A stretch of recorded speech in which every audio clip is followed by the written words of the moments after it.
China may be America's fiercest competitor on the world stage, but pretty soon Chinese men will be competing against each other to keep their family lines alive.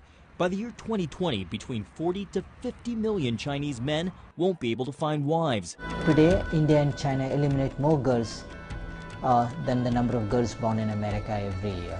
Human rights groups blame it on a modern-day genocide against baby girls. They call it gendercide. These girls tend to be aborted, killed right after birth, abandoned, and trafficked. China's not alone. Many Asian cultures like India, South Korea, and Vietnam place a premium on boys, which leads some couples to abort their babies once they find out it's a girl. But it's also practiced in places like Armenia and the Republic of Georgia. Chai Ling founded All Girls Allowed to address the problem and raise awareness. June 1st was its one-year anniversary.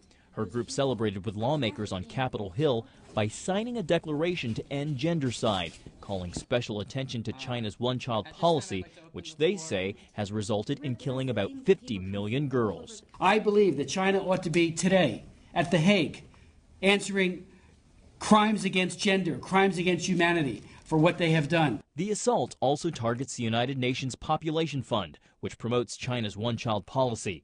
Critics say the UN arm is complicit in China's forced abortions and sterilizations. So when Republicans asked the public what program should be on the chopping block in their U-Cut program, All Girls Allowed suggested the UN Population Fund. And we just quickly mobilized our prayer warriors and also our supporters. We said vote, and we have 2 days to vote, and then we were able to get the votes in, and the Congress able to decide to cut that. President Reagan cut back on it, George W. Bush cut back on it. It's one of those issues that unfortunately President Obama reinstated. And our hard-earned tax dollars need to go to more beneficial things. If the House passes the bill, it would still have to clear the Senate and be signed by the president, but that doesn't appear likely. For Chai Ling and her supporters, they see it as a win-win. It's not only about cutting spending and saving money, but it's also about saving lives. John Jessup, CBN News, Capitol Hill.